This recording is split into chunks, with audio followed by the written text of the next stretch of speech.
With the war in the Middle East escalating, questions are mounting about its impact far beyond the region. From energy and shipping disruptions in Europe to concerns over Iran's growing ties with Russia, the stakes are high for the West. My guest this evening is William B. Taylor, former U.S. ambassador to Ukraine. Ambassador, welcome to the program. Now, let me ask you straight up, with everything that's been going on, first and foremost, Ambassador, does this look like it's going to be a long war in the Middle East, whose impact we are already, unfortunately, witnessing here in Europe as well? Diana, you're exactly right. We're seeing the impact of this war in Europe, in particular on Ukraine. Hard to say how long it's going to go. I'm sure the Trump administration would like to wrap it up quickly because it's having effect here as well. But the effect on Ukraine is troubling. Let me ask you this, and maybe you can clarify some conflicting reports that we've seen initially by the Washington Post that first reported, that Russia has been sharing intel with Iran on locations of U.S. military assets in the Middle East. The Trump administration, including Pete Hegseth, has largely downplayed and denied those concerns rather than directly criticizing Vladimir Putin. What can you tell us about this? It is almost certain that the Russians are providing intelligence to the Iranians. And that has given the Iranians the ability to kill Americans, certainly to target American facilities and locations. So this is a problem. This should be condemned roundly, certainly by the United States, but by others as well. So let me ask you this, don't you think at the same time that, this is actually something that's going to risk weakening the Western position both in the Middle East and in Europe?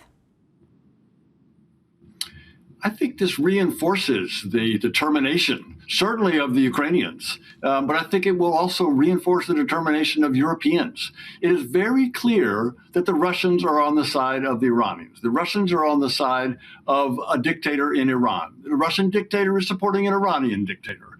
And so this clarifies it for Ukrainians, for Europeans, and for Americans.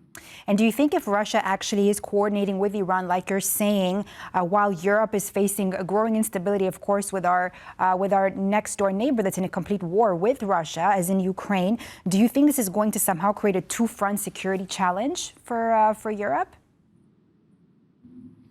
I think the Europeans understand, the West Europeans, the East Europeans, the European Union, the European members of NATO understand that Russia is the main threat, that Iran is not the main threat to Europe. It is clearly Russia. As you say, Russia has invaded its neighbor, your neighbor, Ukraine, and has shown no signs of backing off of this until and unless there's pressure put on Putin.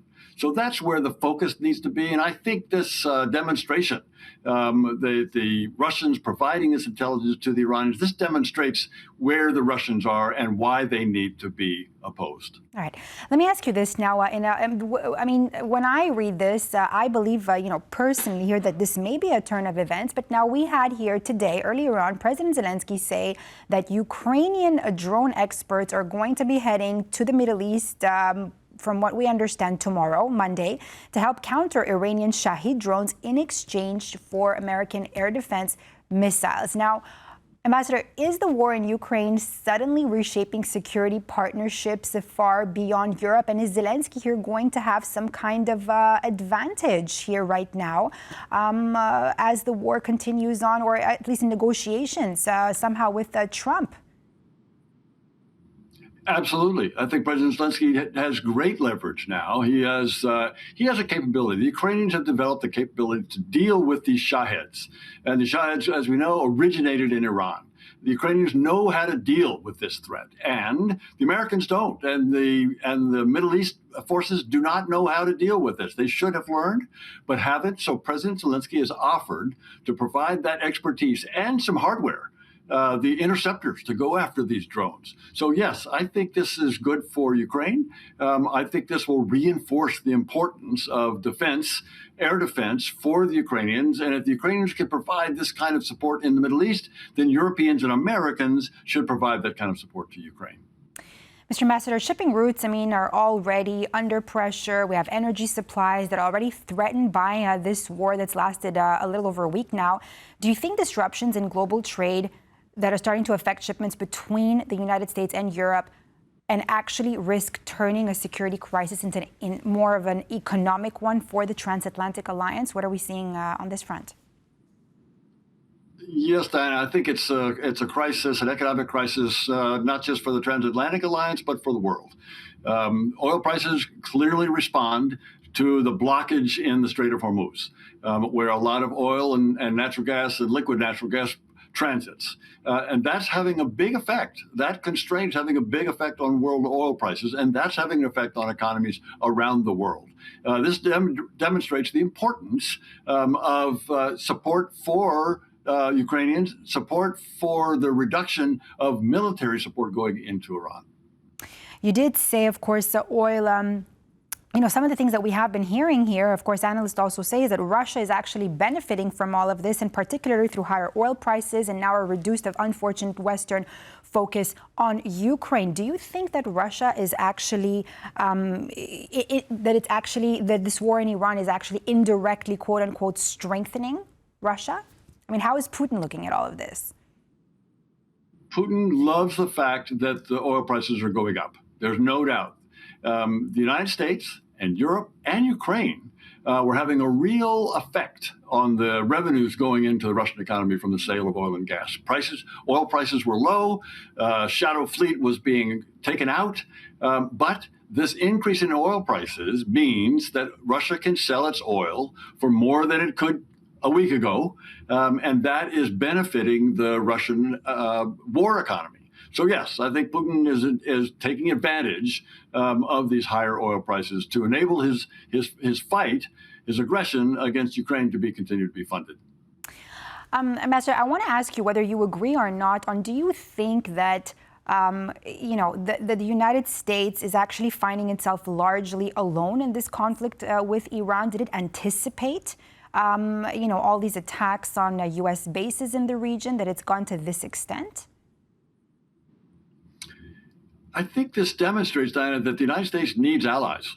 The United States needs allies both in the Middle East, but also needs European allies, and needs Far Eastern allies, needs Japan and South Korea and Australia and New Zealand, needs all of the NATO allies for all kinds of support, whether it's enforcing sanctions on the Russians to continue to squeeze them by going after the shadow fleet, like many European nations have done, along with the Ukrainians and the Americans have gone after the shadow fleet. America needs allies, and I think this war is demonstrating that. Demonstrating that in what way? Did Donald Trump find, because for all this time, for months now, he's been saying, that Europe needs to step up. Europe needs to spend more on its defense. Europe needs to, slowly, he's been kind of showing one thing. And now here you are saying that, maybe America here realizes that it actually needs European allies. Both things can be true, Diana. Both things can be true. That is, the Europeans do need and are stepping up their capabilities. They're stepping up their military capabilities. They're putting more funds into defense. That's important for European security. It's also important for NATO. It makes NATO stronger if Europe is stronger. The United States is now very supportive of a strong Europe. Very supportive, so that Europeans can take on more of these tasks, more support for Ukraine. But it is also important, we Americans, we have understood now even more than we did the importance of having bases in European nations. Those bases from which we can pursue other kinds of conflict, like the one in Iran, are important to us. So again, the United States needs allies, but the United States needs strong allies. So the United States is glad to see the Europeans stepping up their military capabilities. Mr. Ambassador, just very briefly, in under a minute, if you can tell me, do you think that the United States, along with the State of Israel, are actually going to be successful to implement, or at least to try to implement, a regime change in Iran? Very briefly. It's not clear what the United States is after in terms whether it's regime change or not. There's some indication that clearly the Israelis would like to see regime change, but the United States doesn't have the ability to do that in Iran without going on the ground, and there's no indication that President Trump's ready to send any troops to the ground in Iran. Thank you so much, William B. Taylor, former U.S. Ambassador to Ukraine, for all your input with us here on World News Tonight. Thank you, Diana. And that's all for this edition of World News Tonight here on TVP World. I'm Diana Skaya. Thanks for watching and stay with us here for more on TVP World.